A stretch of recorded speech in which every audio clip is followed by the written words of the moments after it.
All right. So we are going over the Instant ID ID printing software training. We are currently sitting on the Instant ID server, so some items might look a little bit different, but for the most part, it'll be the same as your workstation. Right now, you'll see my desktop, and then you should have the shortcuts.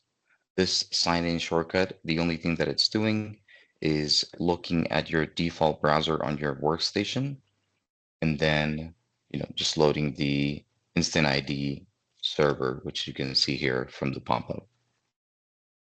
Note that Instant ID has been enhanced to be used with Google Chrome, and although Microsoft Edge is the same as Google Chrome behind the scenes, it still does some things a little bit different. From the vendor, it is a compatible browser to use. Instant ID will not work with Mozilla Firefox nor Safari desktop. We want to make sure that we, if we can, always use Google Chrome. When you double click on the site, it's going to bring up this homepage. The campus is currently using single sign-on authentication, so your passwords, your username is just going to be what you use to log into campus portals. When you log in, depending on your user privileges, you're going to see different workflows. Since I am logged in as an administrator, I am able to see all of the different workflows. For some workflows, you'll see enroll, meaning they are not connected to the Transact database. And then for cards that you need to print as like for students, for faculty, staff, you will only see the search option. So we'll go over how to print a card from your main credential, from your main card design. That would be by clicking on the search link in here. Now in here, this of course is going to look a little bit intimidating because it's the first time that you're seeing this. Just going over some of these items, you're going to have your search value, which you can enter, the student's ID, the cardholder's ID number. And then from there, you have different options. So you can do a sort order for your results, ascending or descending, sort priority 1 through 6. Why 1 through 6? Because we have 6 different searchable columns. ID or photo ID is not a searchable item. As you can see, CSN is the last one under the basic search. If you go under the advanced, you will be able to search by photo ID, but we'll talk a little bit more about that. Next, we have for our search value, do we want to search for something that contains, that equals that value, that starts with? And then for our search value, again, is it something that is case sensitive, yes or no? Then it just repeats those same options for the rest of our fields. Note that if you are the first person coming in, you want to get into the habit of doing a blank search just so that the system can establish the connection with the database. If it's the first time, it will take a little bit of time to make that connection. As you saw there, it might have taken maybe 10 seconds. If I go back to home and do another search, that's way quicker. Now, not a big deal, but some clients have said, yeah, I forgot about it. I had, the VP or the son of the dean, and, those 10 seconds might seem like a few minutes, especially since you have that important person in front of you. But as you can see in here, we have several search results. To load a customer to print them, let's say it's Tara here, but maybe you clicked on the wrong one. You can just click on the right ones or click it again to unselected. As you saw here, the load button becomes available at the bottom. So that's how we're going to load our customer, I'm just going to select some test records here. So I'm going to load this record. Then in here, we're going to see all of our information, all of the valuable information. Um, any changes that someone might do, Mark or Will, from here?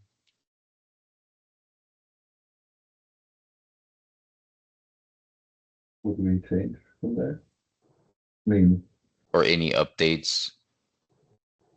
We discussed that the operator may need to override the preferred first name, so they could print a preferred first name that the customer wants on the card that may not be currently reflected in Banner, which is where this data is coming from.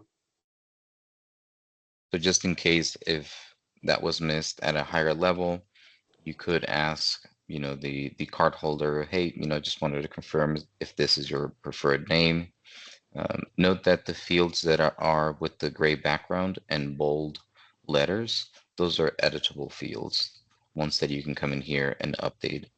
The rest of them should not be editable. Ideal is editable there. Maybe for some additional workflows, additional data there.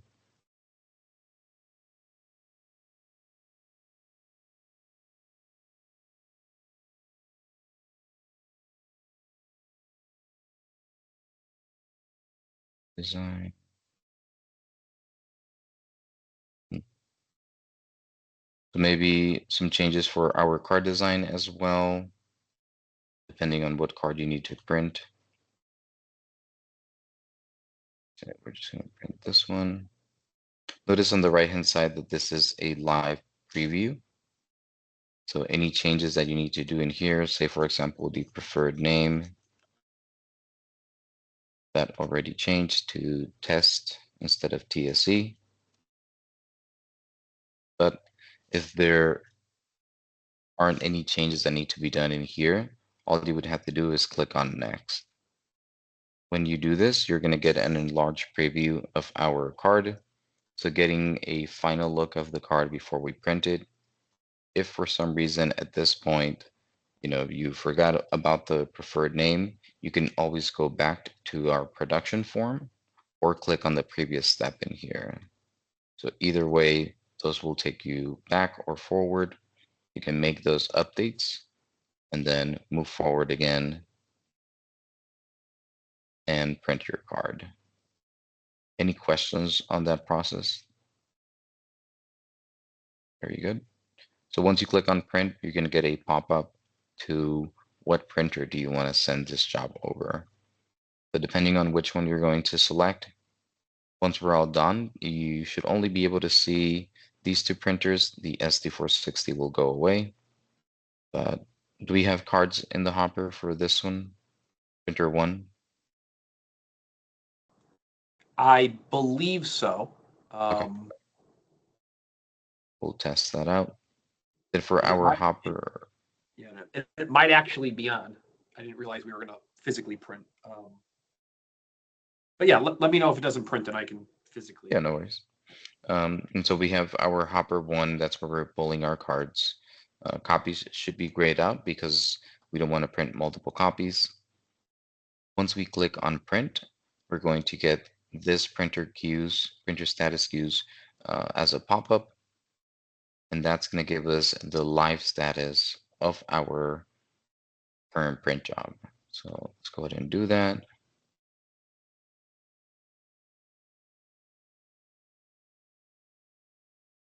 That's printer 2 isn't to printer 1.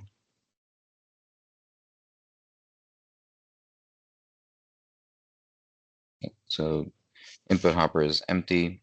I'll try the other one here in a bit. Note that when we send a print job, it might be displaying waiting. Waiting means that the server is trying to communicate with the printer.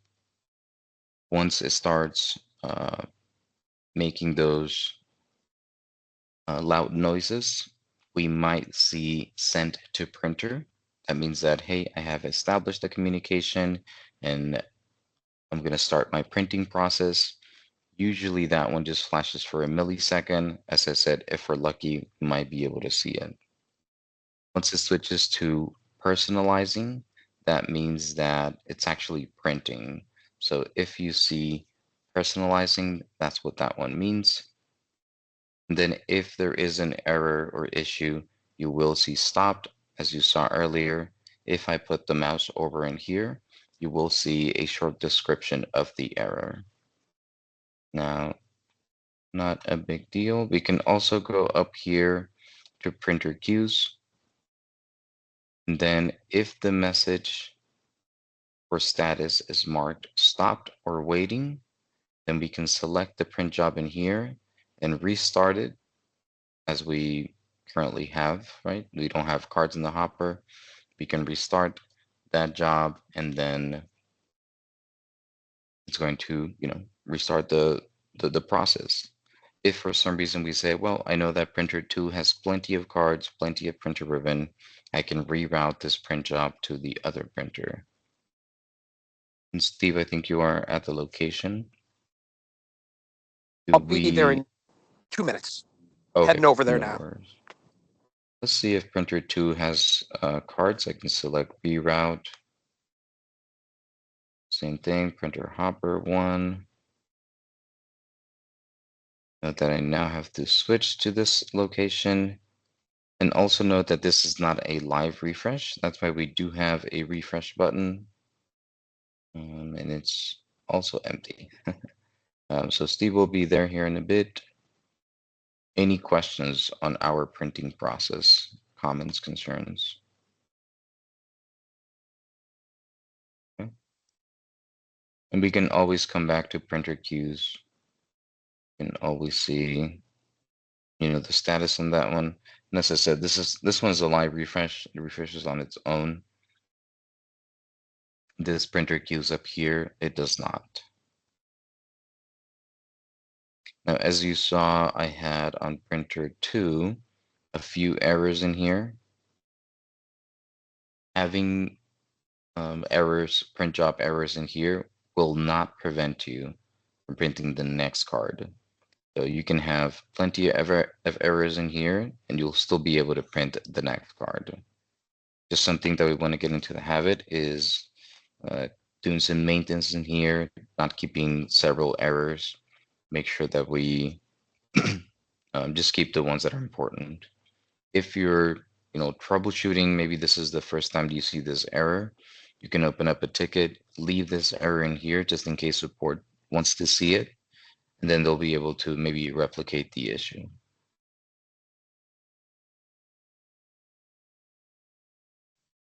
Any questions, comments, concerns on that? Very good. While we're waiting for our card, note that if you need to import an image from file, you want to make sure that both of these applications are running in the background. So Capture Manager Service, Capture Manager Plugin Servers, there's a letter P there, but we can barely see it. And then let's say that we have already loaded our customer.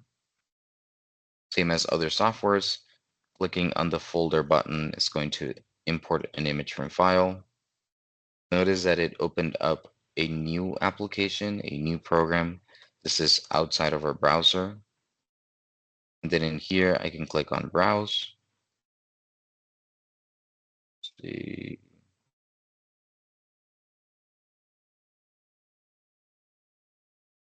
Let's pick this one. Once you selected the image, it's going to show you a preview of that image on the right-hand side. You'll click on Next, and it's going to give you a final preview before it auto closes and it sends that image to your browser. So that happens once I click on Finish. Note that now I have a pop-up within the browser. You cannot move this pop-up outside of the browser. Then also we can see that the other application auto closed. Still running on the background, but it's not running here in my taskbar. Next, we would just have to move our crop box to make sure that we capture our student, our car holder. If for some reason we don't see a crop box or it just disappeared, you can always create a new one. Then again, select them. Something that we don't want to do is select the checkered background. Otherwise, this is going to be turned into a black bar. So never select that. Just gonna select face. And then as an option, you can do some color correction. You can click on done cropping. And then some clients have gone a little bit crazy here. They just click somewhere outside of the slider. Then they have really distorted the image. No need to panic. We do have a reset button. But what we recommend is always click on the slider circle and then use your arrow keys to slowly increment whatever needs to be corrected. But for the most part, client tells us, you know what, it always comes out great. I don't have to make color corrections. If that's the case, then you don't have to come in here. You can just click on save. Then that's going to send it to our browser to the front of our card. Any questions on that process? Carlos, I don't know if you noticed in the chat, but those printers are now loaded. Okay, I'll print the card here in a bit. Every now and then, some of these will auto close, or if you come in here and you accidentally clicked on this application, clicking on the X with any quick launch application will automatically minimize. With this application, that is not the case. That's why the Entrust did create a hide button to minimize this. But if for some reason you forget and you click on the X, you will get a warning. But hey, let's just say it's rush time and you need to get to something that's behind these pop-ups. So you'll just say yeah, whatever it takes to get you away from my screen. Now we don't have that application running, and if I were to click on import from file, I'm going to get this error message. So become very familiarized with that message. Also note that if your scroll bar is towards the bottom, there it is, you won't be able to see that message. So if I click on the X, and let's just say we were looking somewhere down here, and now if I click image from file, well, I'm clicking it, but hey, nothing's happening. What's going on? Oh, I don't have my application, and my scroll bar is all the way to the bottom. So make sure that that one is all the way at the top if you're expecting a message. Then to fix this, it's not a big deal. You can go into the start menu, click on data card, and then you'll be able to see both of those applications. Whether you close plugin service or capture manager, both of those always need to be running. So we want to make sure that we click on capture manager. If you don't remember the folder, very easy now with Windows. You can just come in here and type in capture manager, and there it is. Hit launch it. Now lives in here, both of them. I don't even need to leave this page. I can just click again on image from file, and I get my pop-up capture manager program. Any questions on that process? Comments, concerns? Very good. So if I click cancel, I am going to get an error just saying, hey, I wasn't able to capture the photo because it was automatically canceled. And yes, that was done by me. Let's go back to our home page, our printer queues. Pull up our job.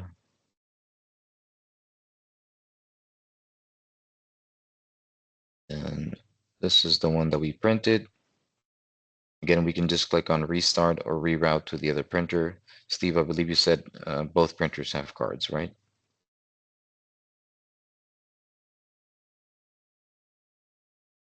Test That that is out. correct. Yep. Thank you. Remember, waiting will stay there forever. It's not going to refresh. Now it's personalizing. That was very quick. And we can still see it from here. Personalizing. You probably can't hear those lovely sounds, but just remember that those printers are very loud.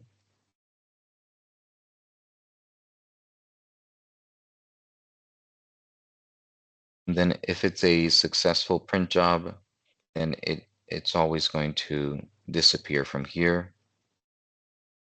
If it's an error or it's just stuck trying to make a communication with the printer, it will hold all of our waiting and stopped jobs.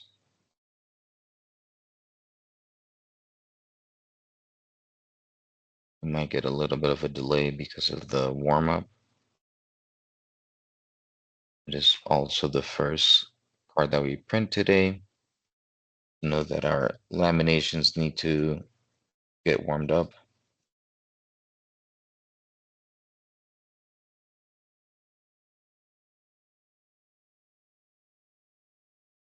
One of our next items while that is printing is your user preferences. So when you click on your username, you go to preferences, you want to make sure that, excuse me, display tooltip for license expiration is checked. This is going to give you a notification 30 days before the license expires. This is very important so that you can start notifying, managers, supervisors, hey, I got this message, we should probably be renewing soon. Because if the software is not renewed, then you'll be able to log in, but nobody will be able to print IDs. Your workflows won't be visible. Everything will still be there, but the vendor did that so that you renew on time. So a huge benefit to have display tooltip there. And then as an option, maybe one of the two printers that we have is closest to you. You can switch to your preferred printer. That way, when you click on print, it's already auto-selected. So let's say it was printer 2 that's closest to you. Some clients have been very brave and unchecked this box. Note that you can uncheck it. We want to think that these printers will last forever, but that's not the case. They might be going out for repair, getting replaced. So we want to make sure that this is checked. If you uncheck it, you can always come back and check it in here. So maybe you can select the newer printer or printer 1. Hopper should always be set to 1. The exception slot only works if you have the multi-tray device that has about 6 hoppers. That one's usually just used for credit card printing. Then these other checkboxes that are unchecked, these are just the wizards along with this one. And then for reports, just your records will be set to 1,000. Any questions on user preferences? Pretty standard. Change your password is grayed out because this is managed by the campus, so we can't change it in here.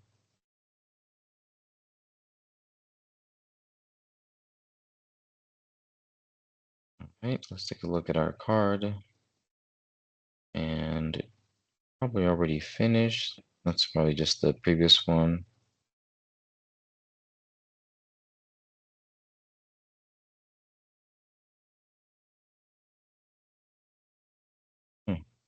Steve, did it Carlos, printed our card? you'll need to send the job again. I placed them in the wrong orientation, so.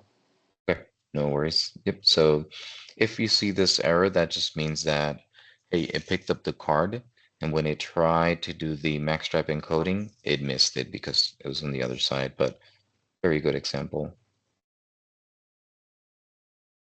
Go ahead and do another search.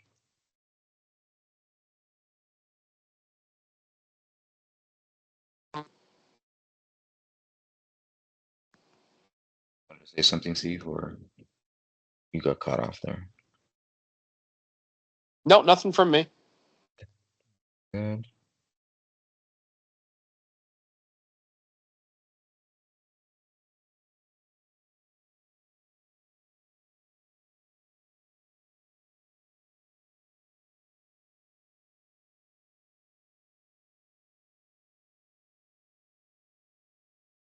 That one is printing.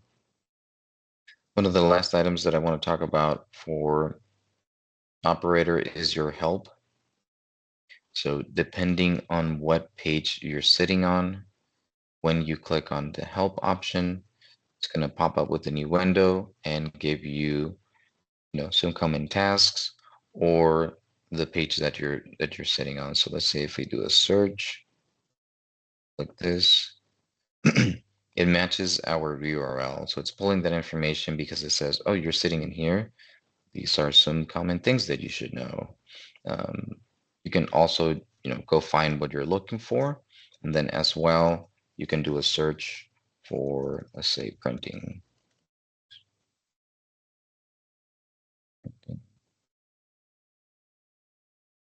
Note that, yes, these search results look like the legacy Google searches, way before ads, but this is all local. This is just being pulled from the server. A lot of our clients do like this option. Very, very useful. Look. That was the previous one. Sent it to number 1. Still printing.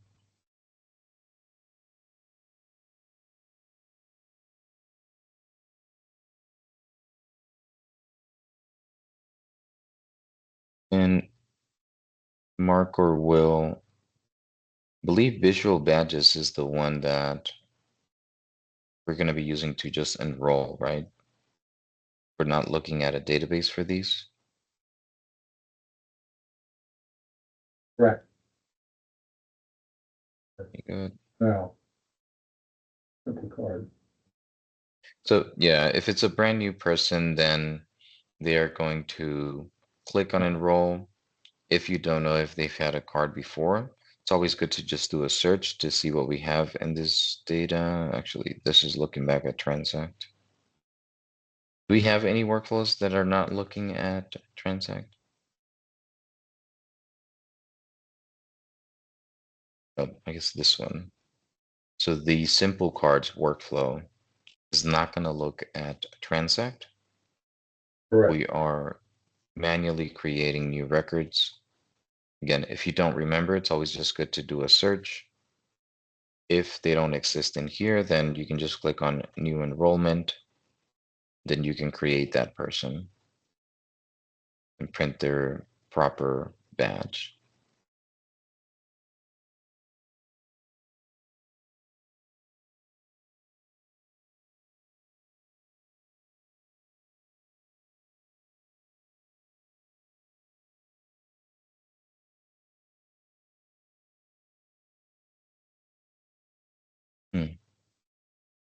You might need to stretch out that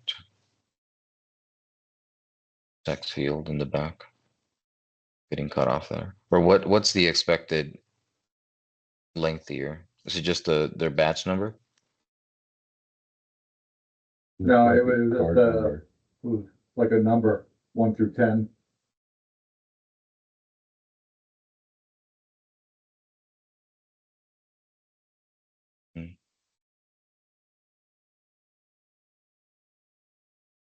Is that we're limited to 7 digits. Yeah, we're not printing that many of those. Okay.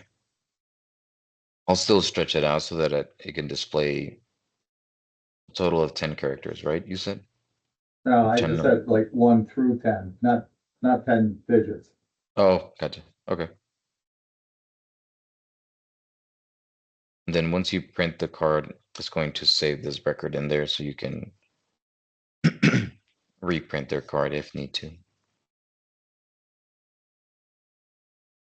think that covers our operator training. You guys have any other questions or comments? Yeah, in terms of operator training as well, can you go through the process that we're gonna need to do? I know there's been talk, but I don't know if we've actually talked it through and seen it happen. For our contractors, you are going to have them in the database, but as generic, what would be the process if you could go through that? When you say generic, We talked oh, about you putting in like, I don't know, a million different generic ISO numbers or whatever, that once we go do a contractor, we would just pick one in order, we'd go in order, and then we would update all the information in that record for that person. Yeah, we still company have to do name. that. We Okay. still have to do that import. So that hasn't been done yet. Okay. yeah, and I mean, it would be, let's say, But you could use the Transact test record as an example. You were just going to click edit and you just type in what you want. yep. So let's say this is the contractor numbering Yep. convention that we have allocated. You Yep. would select that record, and then I would click on load. And then in these fields, we would be able to, update their name, the company name, and then this is all being printed on the card, but then this is getting updated in TS main. So Right, and then that'll be a record from that point on, and we'll be able to reprint or do whatever we need to for that individual contractor. correct. For clarification, the only thing that's going to change in the future would just be the numbering that's being used for contractors. So you would just need to search for that customer number. You would say, hey, I have a list that starts with, these 3 digits. Let's do a search. Let's see which one is available next. Okay, let's pull the one that has just, like you said, generic data, sample data, and then let's use it for Transact, for Secure, for Salto, any other vendor, right? Pepsi, and then go ahead and go through the same printing process. Are we trying to match our current contractors and their LINs to the generic numbers that Carlos creates in the system? So that we at least have some reference, and the unique identifier is that dummy LIN right now. That's how people give us information like ABM and Sodexo. Or we're Are just those, from scratch starting over with a new number. yeah, are those in order currently, or so the existing records that you have? Yeah, they're in different groups depending on, within the dummy LIN arena. But yeah, And Steve, remind me, how are we going to begin their number? Are we starting with something like this record that I'm showing? 3 9s, 3 7s, something like that. I'm sorry. What was the first part of the question? Yeah, so for the contractors, how they're going to exist in Transact, are we starting with a unique numbering convention like this one that starts with 3 9s? I think the intention was to do whatever Mark and Will want, and will create those records, which would then be edited at the time that a new contractor card needs to be issued. Okay, very good. So that answers our question mark there. Any other questions, comments, concerns about contractors, about operator training? the only other thing that I was thinking, operator training would be batch printing. If you could go through the concepts and tips and tricks on how batch printing would work? Yeah. And then also, is there a way to like import a list of liens per se that we would want then that list batch printed? Or would you have to search for all of them, select them all and batch print that way? I'm not sure how it works. Yeah, with Instant ID, we have to have a batch field. Then we would do the search under advanced.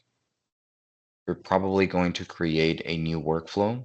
We don't have that one, but the search query would be, I don't know, let's say for now, um, let's say CSN is our batch searchable field. So I'm going to start typing in some values there. I would say, let's say CSN is the, batch printing field. And then for our text that we have, I'm typing, fall 26, because that's the unique code. And then I'll say, and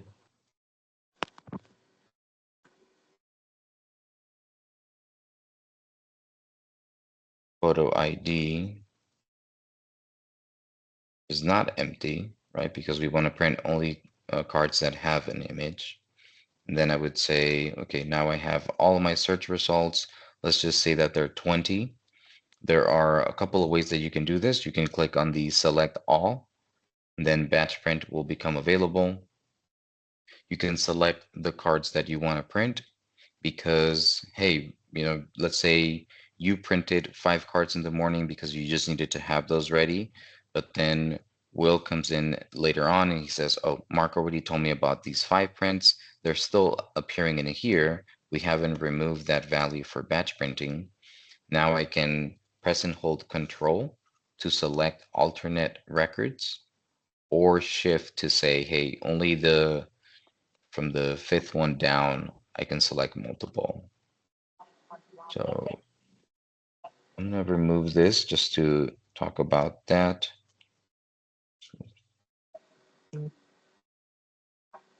Could you do the same thing just when you open up the normal faculty staff workflow?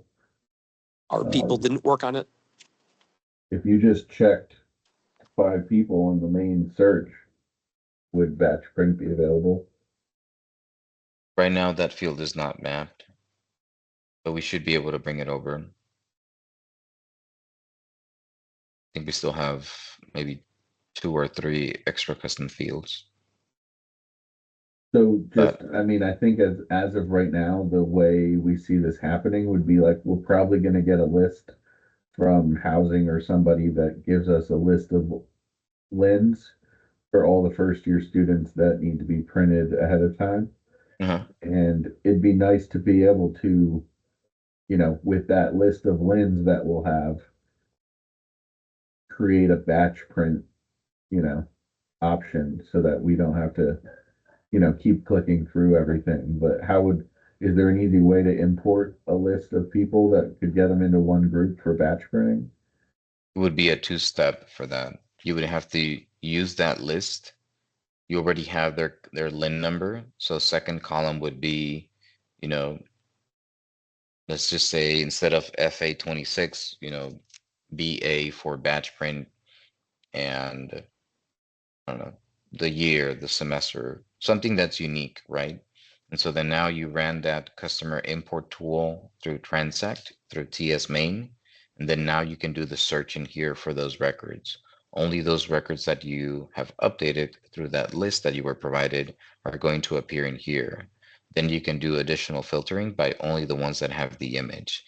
Instant ID is not going to have that option to do an import of that list that was provided. So say that again, like you're basically making a custom field for the list that we would get and call in first year, whatever terminology, that would go into transit to TSE. And then from there, it's searchable in instant ID. Correct.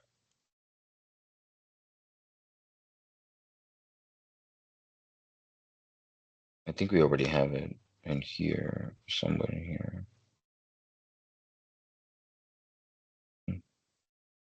Thought I had it.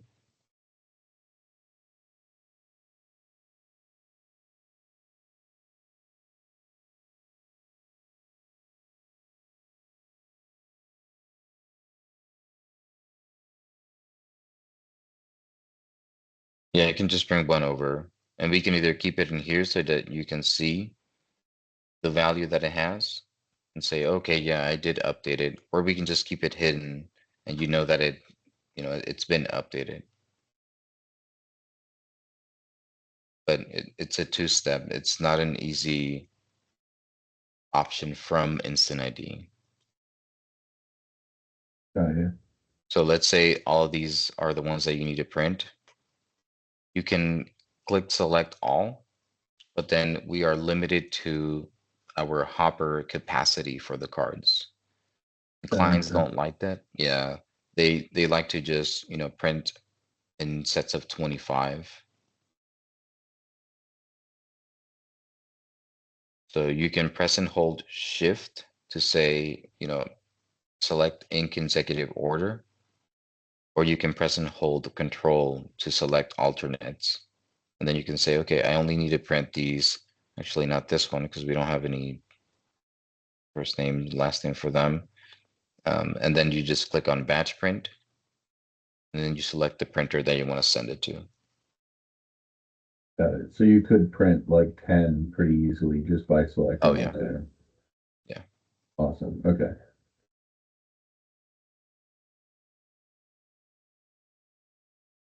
So I'll work on adding that batch field. That way it's available in here. I'm probably going to create a new workflow just to keep it separated.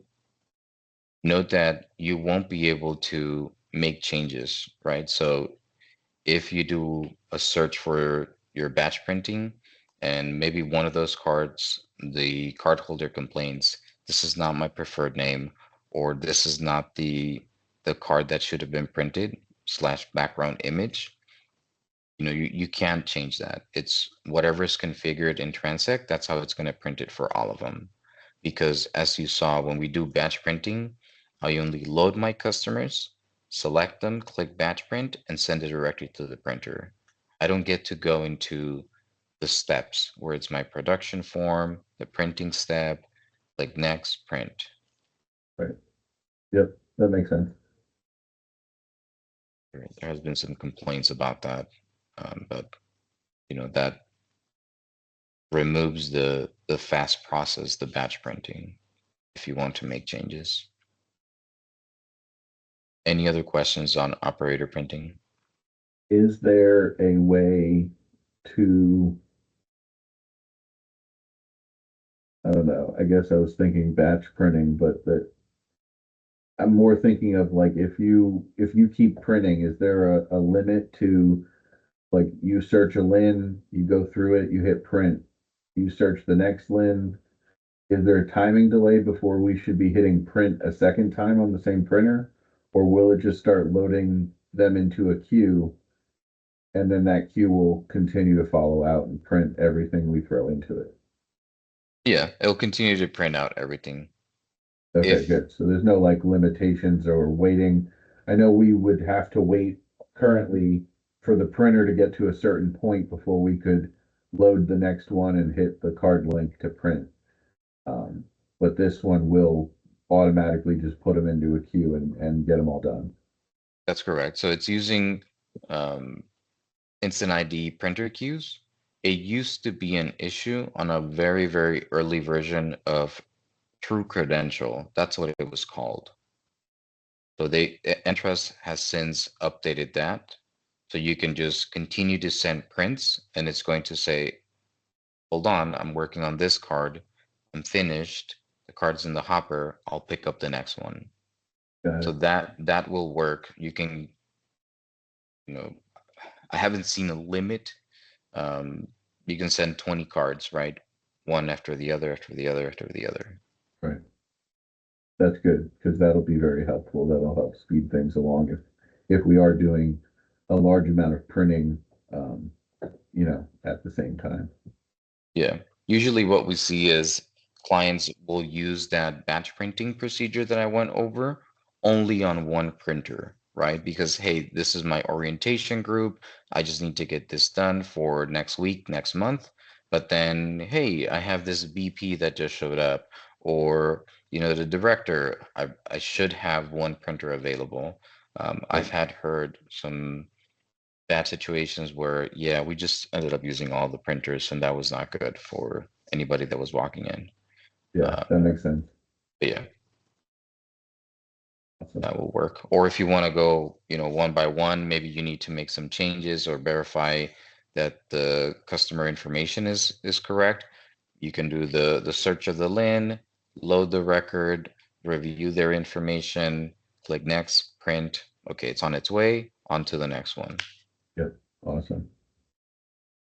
Thank you. You're welcome.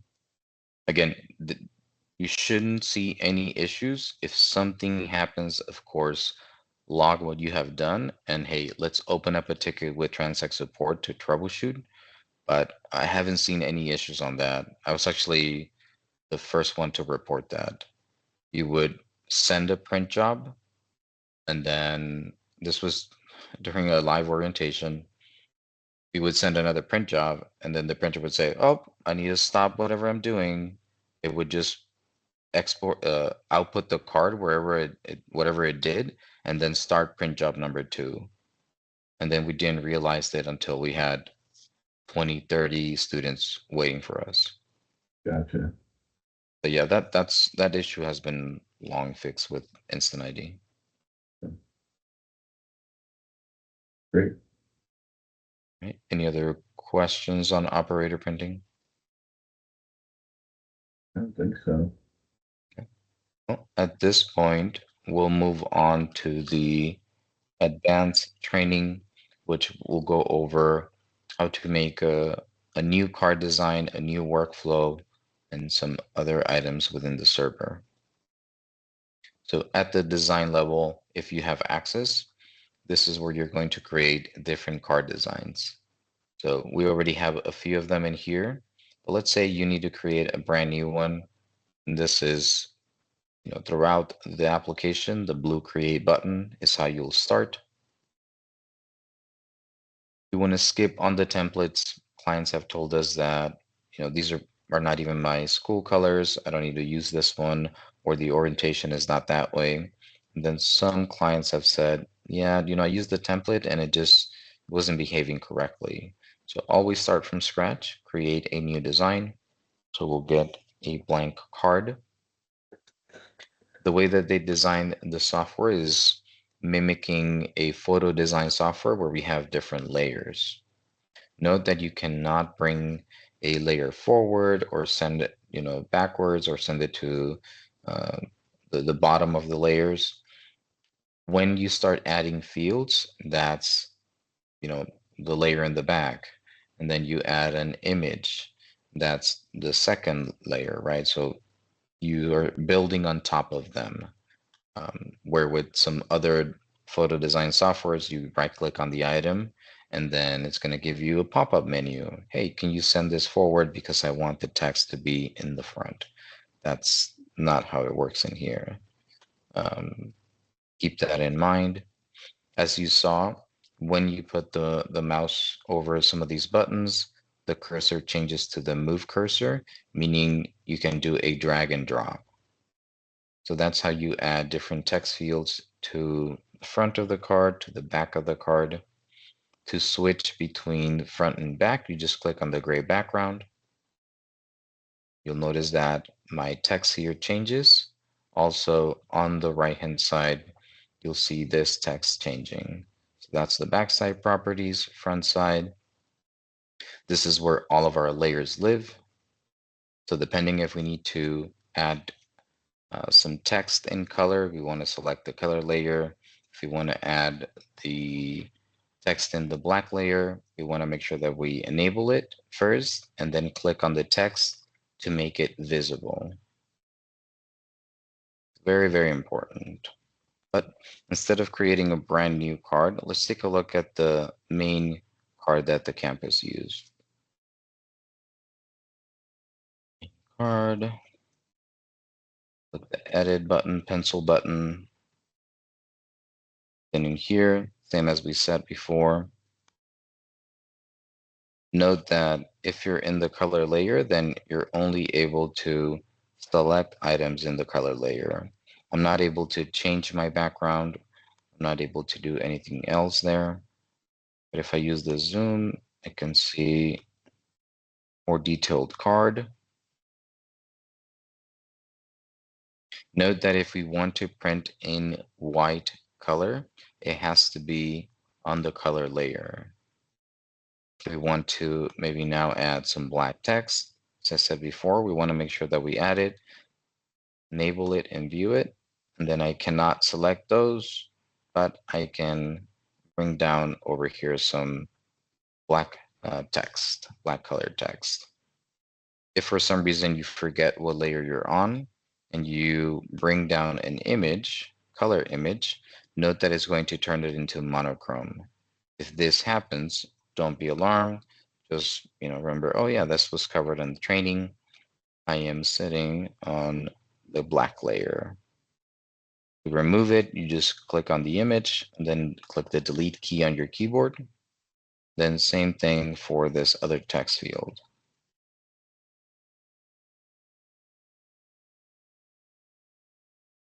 So we have here, you don't have that much on the front of the card. I'm going to disable the black layer.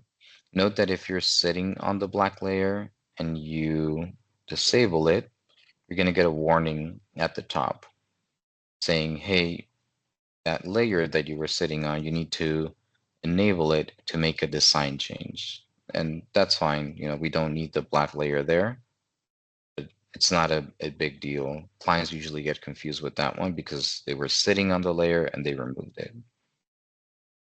Our background image lives in the background and it's set by the layer properties. Some clients have added an actual static image instead of placing it in the background. Then you would just browse for that image. The reason for that, it's because I'll switch here to color. When we switch to the color layer, we can see the edge of the card. And so this is a limitation on the Entrust printers. If there is a background that it should be printing over the edge or very close to the edge of the card, you're going to see a thin white line. If this feature is not enabled, print over the edge, then you'll get a thicker white line. Now notice that right now it looks like it's inside of the edge, but this is telling me where my lamination is going to be at.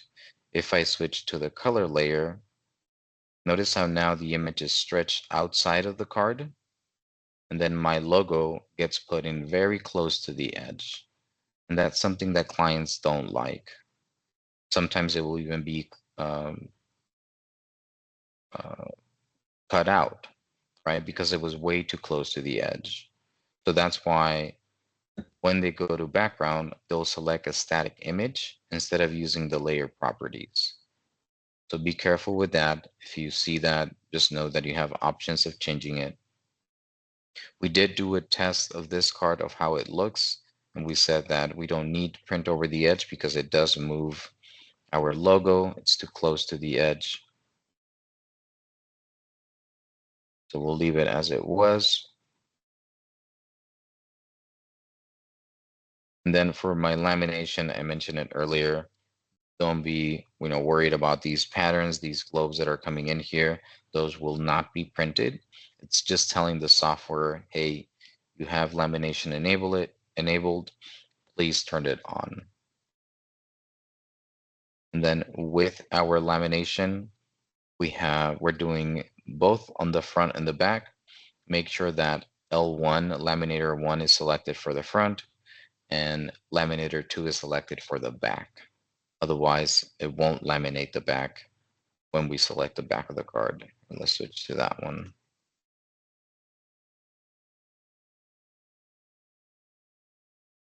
Or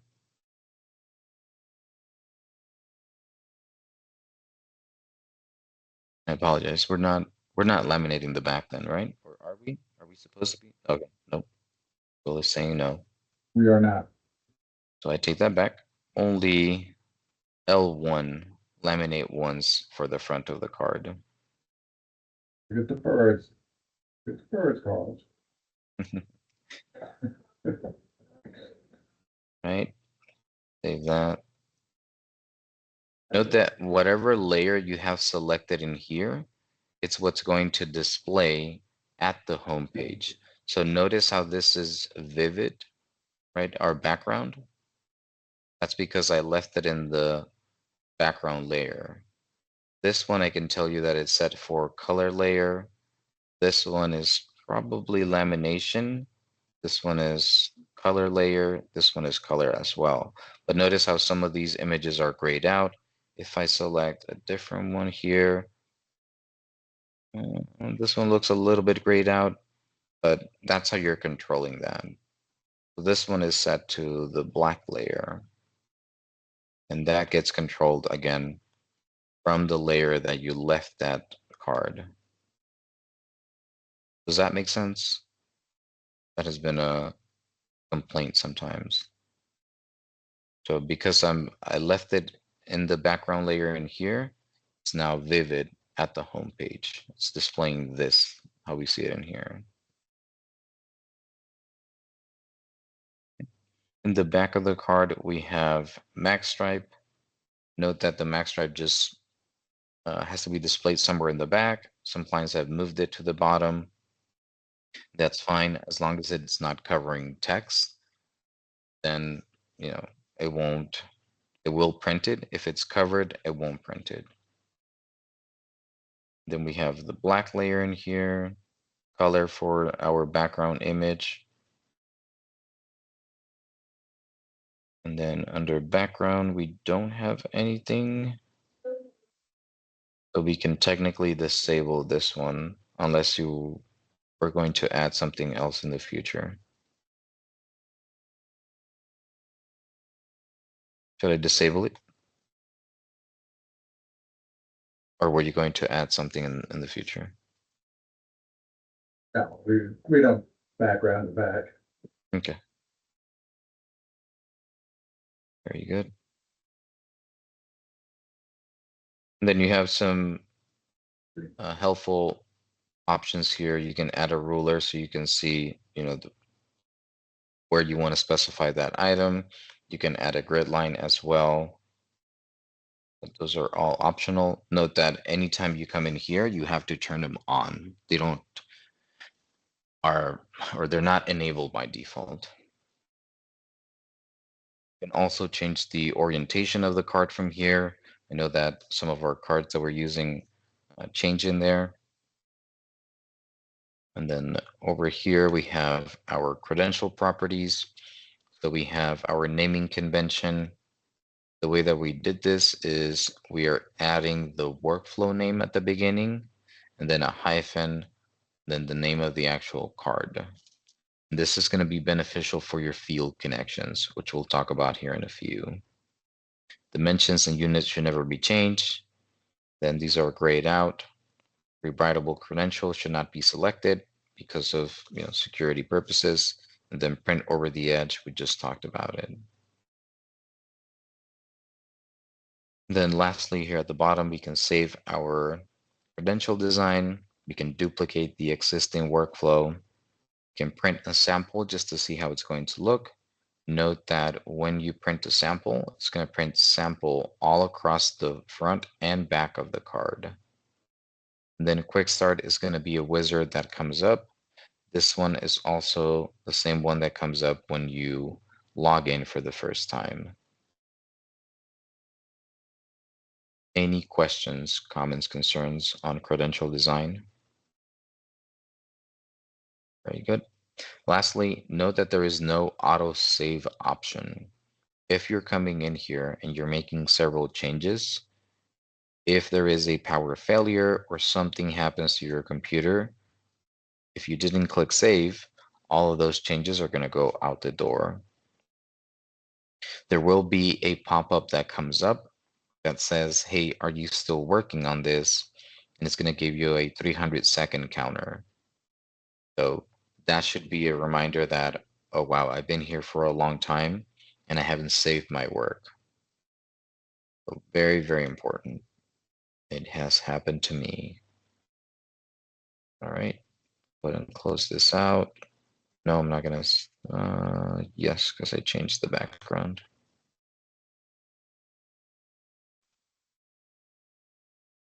Next, we're gonna move on to our workflows. Same as before, we'll start by creating a new one. We skip on the templates, we don't use these. Create a new design.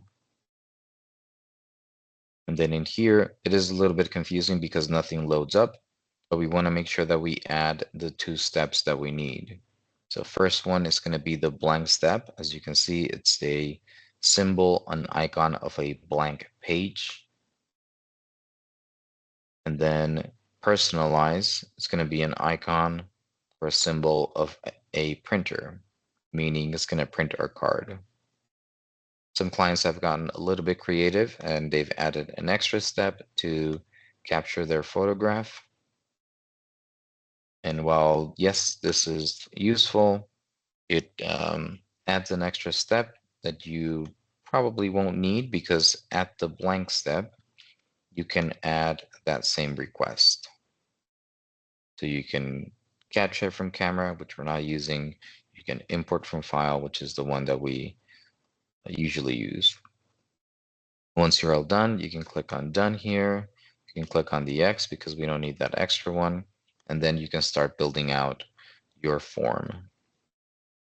But again, instead of creating a new one, we're going to switch over to LUID.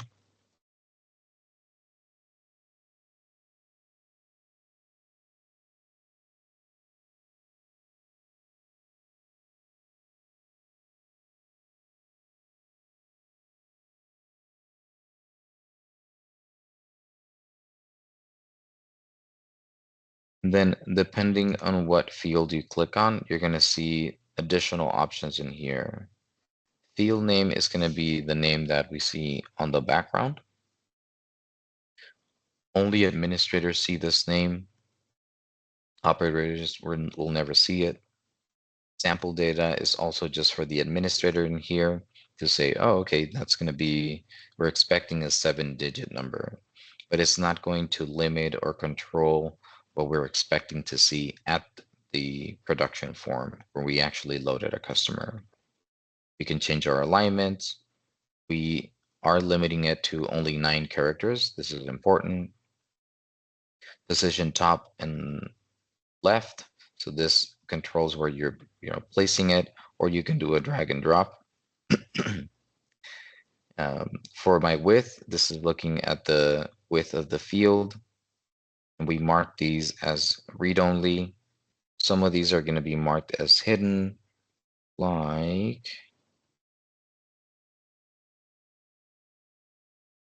I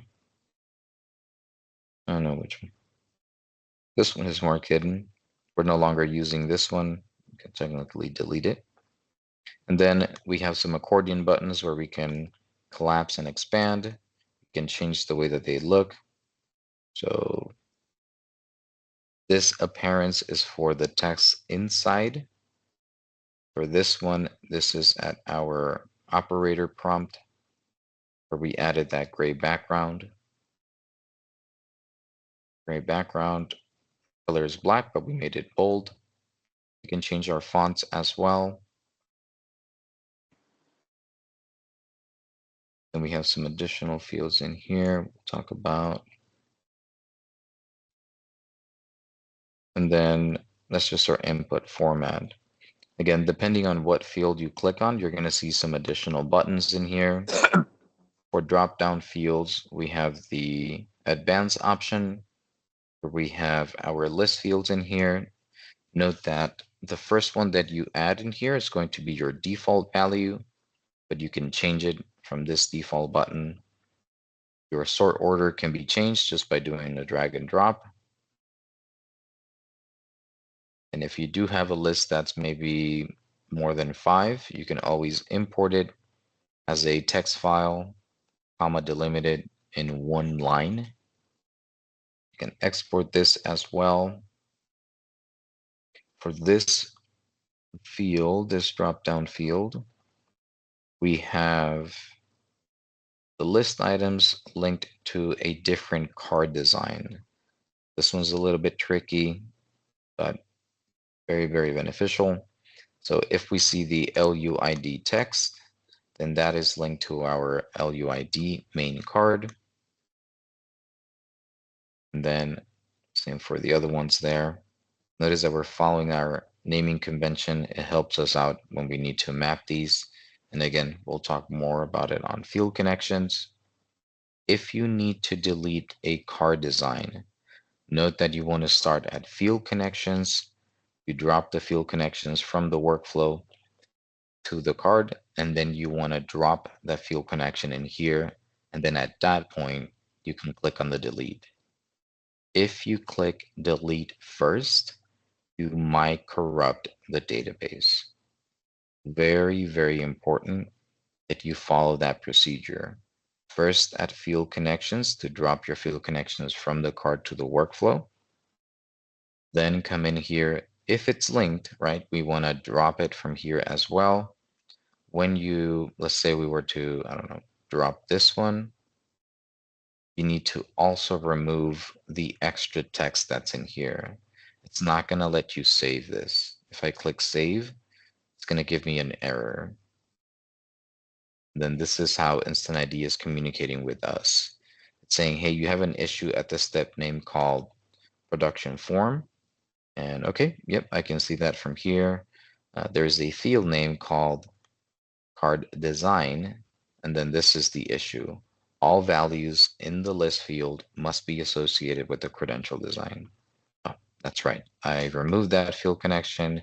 I need to either remove it or map it again.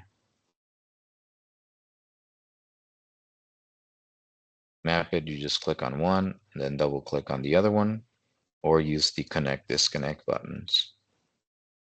I click save. Now it lets me save it. But I want to be very, very careful with that. If you're deleting a workflow, if you're deleting a card design, first take care of your field connections. If you forget and now you're not able to delete something, you've already taken care of the field connections everywhere, you need to create a ticket with support.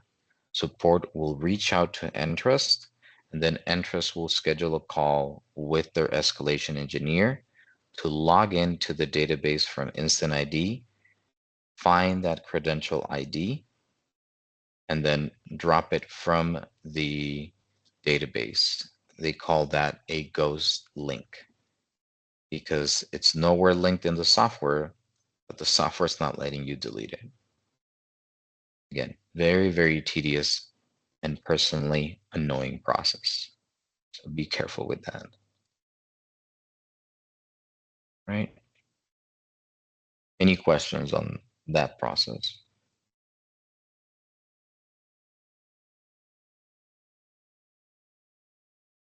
Right.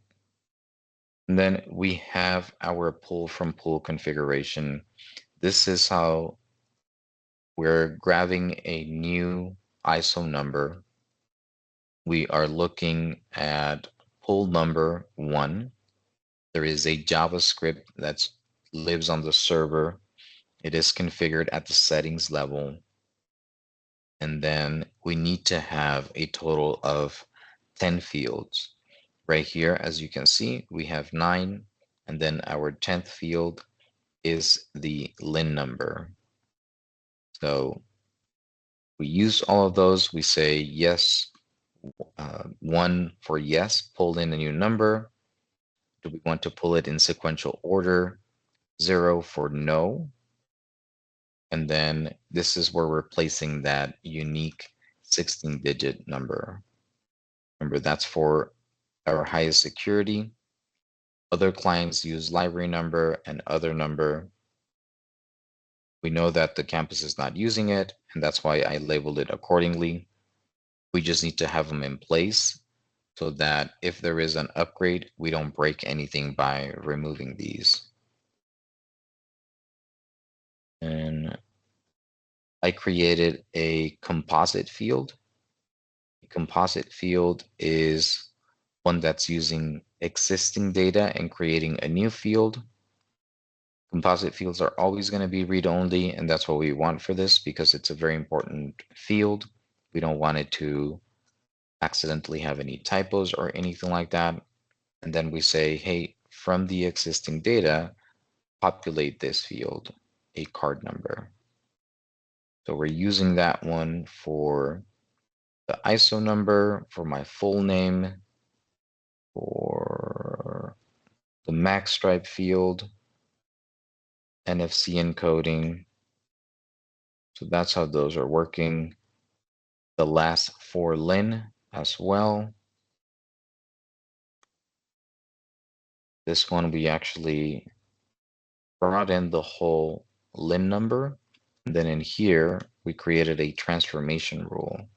We said, hey, only keep the X rightmost 4 characters. That's how that is working.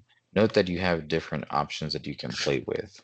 You can remove specific characters, substitute, replace, fill, /pad, maybe with zeros, or add.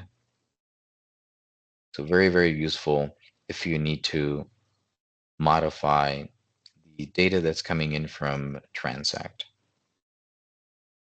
A composite field, which is this one. Drop down list.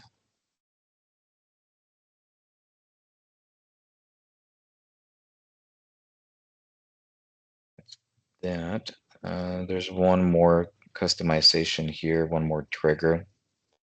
The event configuration for pull from pool. We're saying, hey, when you do a transition from one step to the other, pretty much when you reach the print card step, use the pull from pool process. That's the JavaScript that lives under your settings. And then work with these 10 fields. Then talk to the Transact database. If there is an issue, go ahead and stop on failure.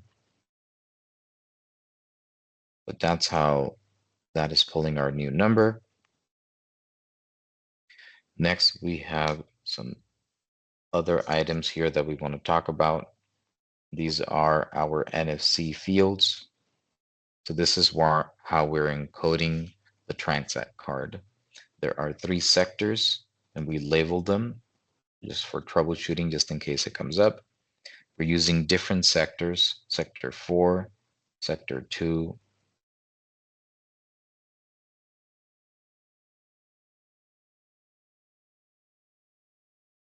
We are not using sector 1 for this one.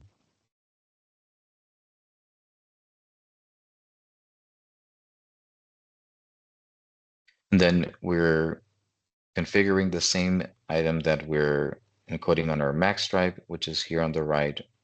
We replace the separator on the max stripe with an extra 0 in here. With our NFC encoding, we cannot have separators. So we just added an extra character. It doesn't impact us because it's just saying I need to skip that character. And then from there, we're encoding the Lin number with some padded zeros there, which again is the same thing that we have for our max stripe. It's what we always want to do for max stripe and T2 data. That's Transact data. DA stands for door access card data, and EXT for external card data. When we print a card, we're also reading what's on the card, and it's placing it in here. There is a cross-check /card integration tool that's saying, I read this value, now I need to look at that table and find my Salto ROM and send it back to Transact as well. So that's how all that is working. That table, the crosswalk table, lives on the Transact database. If there is a new card stock that needs to be loaded by either the campus or with the assistance of Transact support. So those are all of our customizations at the workflow level. Any questions, comments, concerns on that?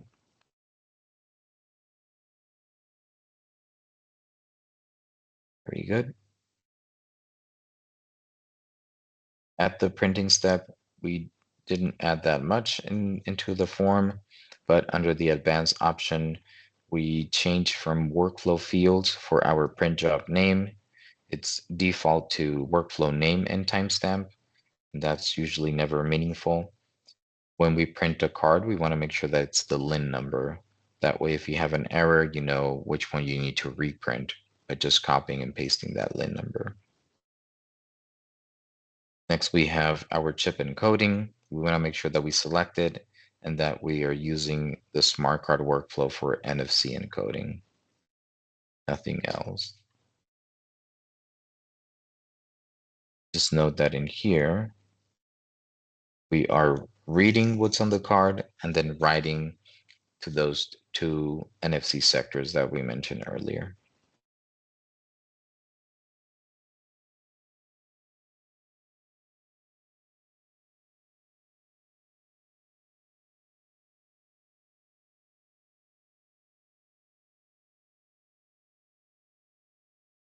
For our properties, this is where you can update the name of our workflow. Data sources. You want to look at the Transact database. It's using the default one. Note that you do have one workflow that is not looking at the Transact database, so this is going to be different.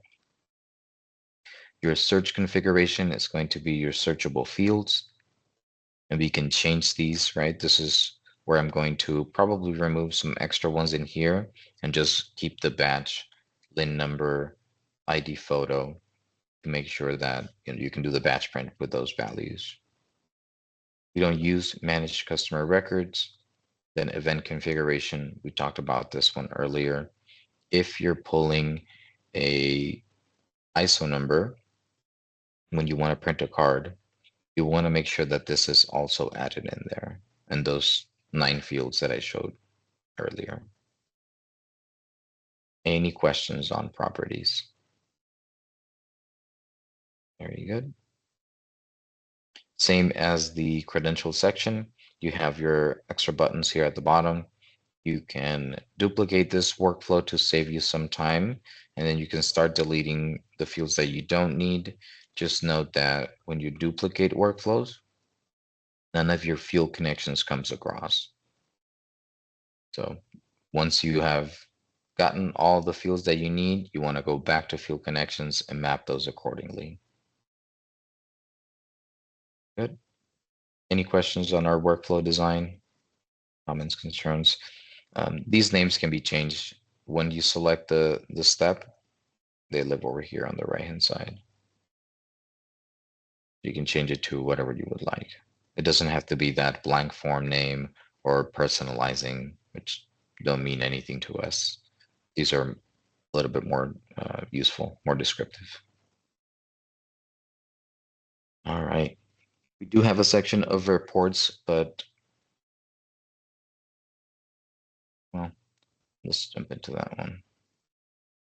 You can create reports based off of the workflow and then the data that lives within that workflow. The data needs to be mapped to the database so that you can search for it. So coming into this form, we have our preview screen here.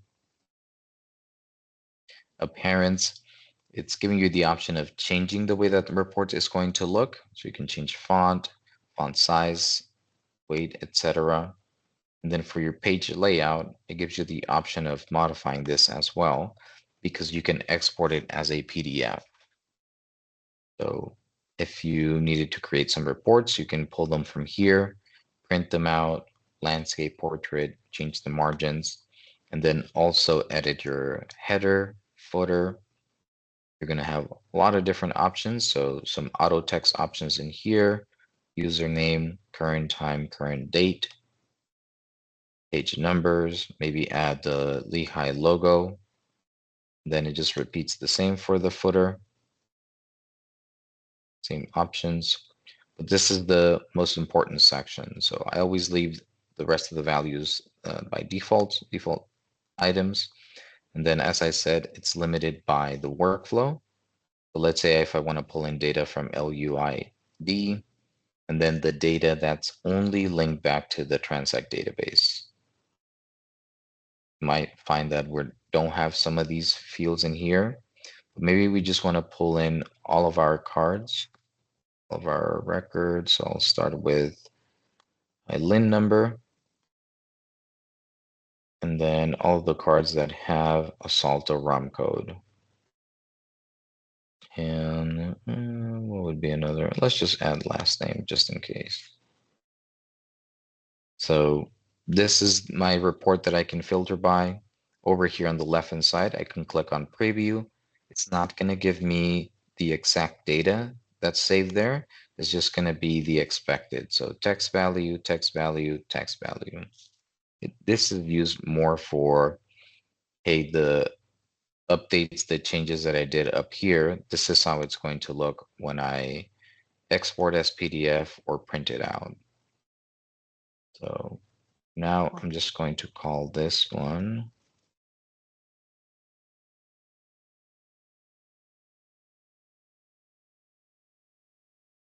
test report. And then I'll show you here in a bit where we can access it, how we would search for it. Smart card workflows, we went into it just a bit ago, but probably going to go in there and delete those extra ones. Probably not using those. The Lehigh smart card in my fair desk fire. Then very important section, field connections. So this is where we're looking at the Transact database. This is the IDWorks schema, IDW card table. Some of these are going to be pretty common, like, oh yeah, this is the card number, it gets to be mapped to card number. Then we have some that are like CSN, card serial number, and then card IDM. So that's what should always be mapped so that our integrations work. Some of these custom fields are only visible within building blocks. So you don't know which ones you need to map, but hey, this is the contractors, or let's switch to LUID. This has been working for, since day one. We know that custom field 1 is storing classification. This one is storing preferred name. So it's always good to look back at this one and say, okay, this is what these are mapped to. Note that you can also scroll a little bit down here and only say, display my connected fields, not the extra ones. I have a lot there. Then also by default, we have marked person number and record ID mandatory. That's what that asterisk means. The system won't let you save it if there isn't a primary key selected. So to select a primary key, it's very easy. You always want to mark person number, but let's say we wanted to have multiple ones. As it says right there, you just have to click on the key.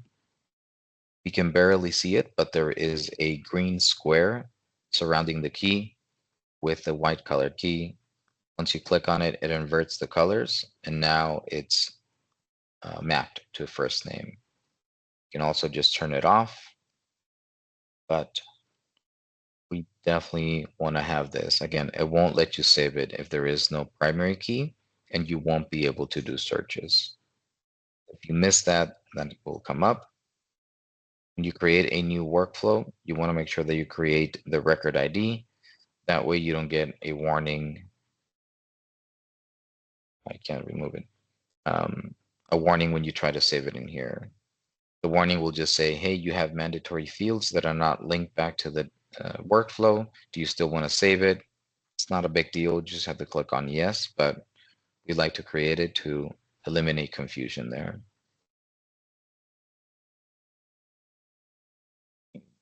this back.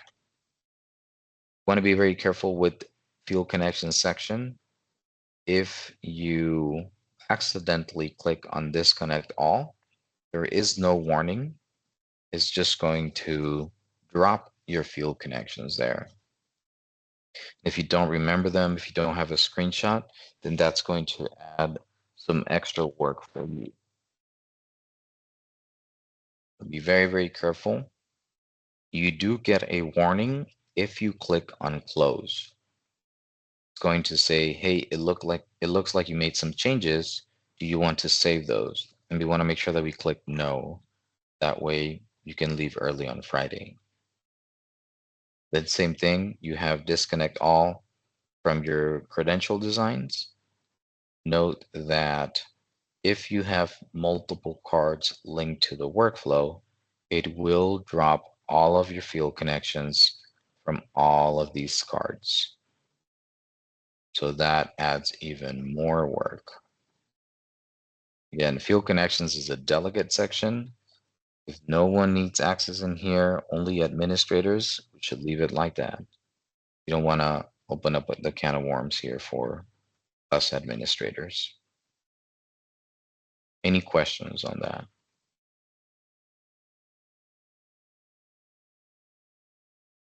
Good. I mentioned earlier the naming convention, and this is where it really comes into play. Clients have told me that, hey, I didn't notice that I just came in here and then there was a different card selected and I started mapping the fields. I just got afraid and thought, oh, my card is not linked. Then once I was done, I noticed, oh, this is the LUID workflow and this is the contractor's card. Those should have never been disconnected. And then that's when they always click on this one and they drop all of their field connections from their cards to the workflow.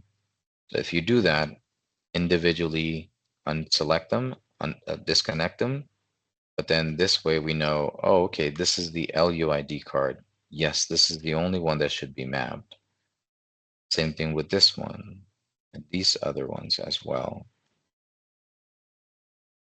So that's why we want to use that naming convention to eliminate confusion, probable headaches. So very, very careful with those. Any questions on field connections?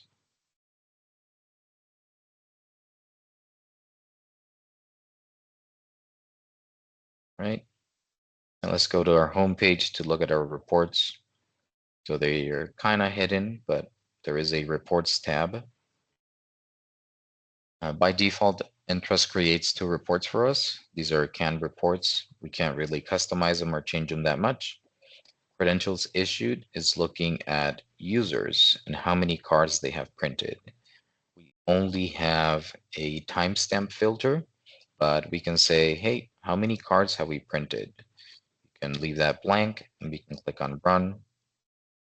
Administrator has printed only 2. Then we switch to credentials printed. This is looking at our printers. And again, since day 0, how many cards have we printed? Oh, wow, several cards, 57 and 32 cards from our printers. Note that sometimes these numbers are not going to add up to what we have for our users. That's because users can send as many print jobs as they want. Some of those will be errors. Some of them won't actually print out, have a complete print, right?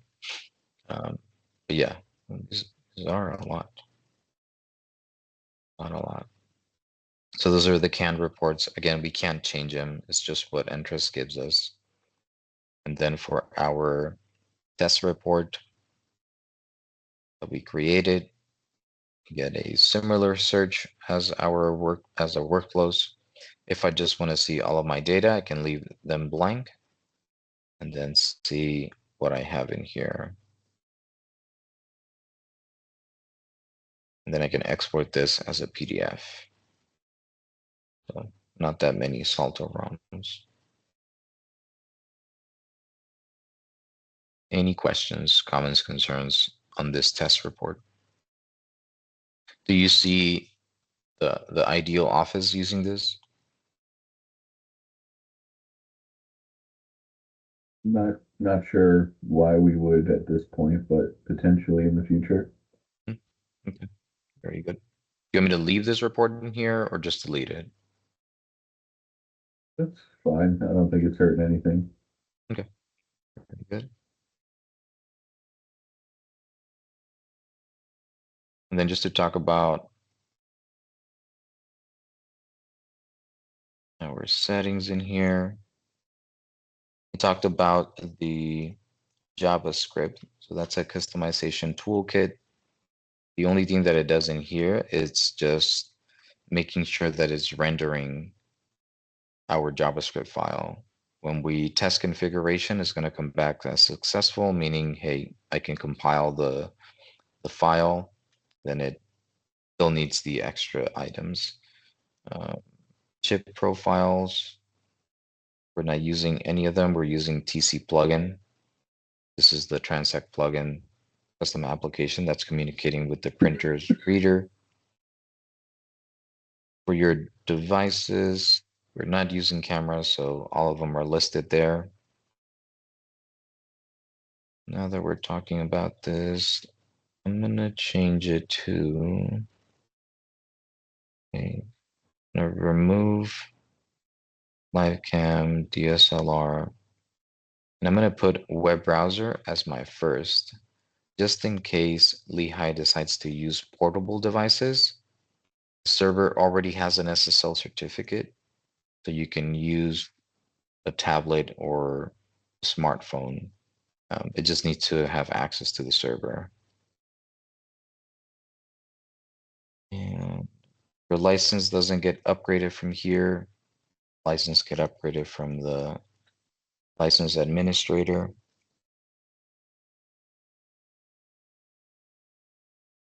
Note that that's your expiration date, January 31st, 2026.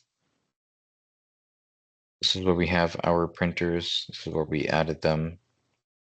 When you add a new one, you can put in just the actual name of the printer that you want to call it, or just put test for testing. You want to skip on all of these items and come down to connection type. Select network. That's what the campus is currently using. Type in the IP address. And then you would do a test configuration. It would come back as successful at the very top. And then in here at the top, you can now update the name if you just had a sample name. And then in here, you should see your model. You also want to update this to best possible. And then we don't do chip encoding. Selected. Chip encoding is being handled at a different step, a different level. Any questions on adding printers? Okay. Then again, I'm going to remove that one.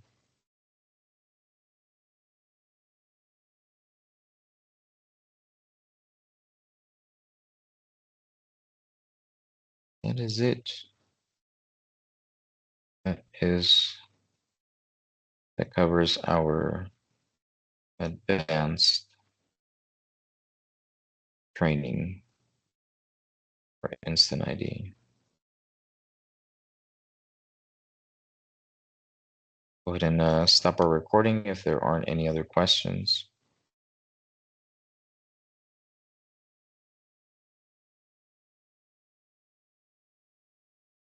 Is our recording stopped?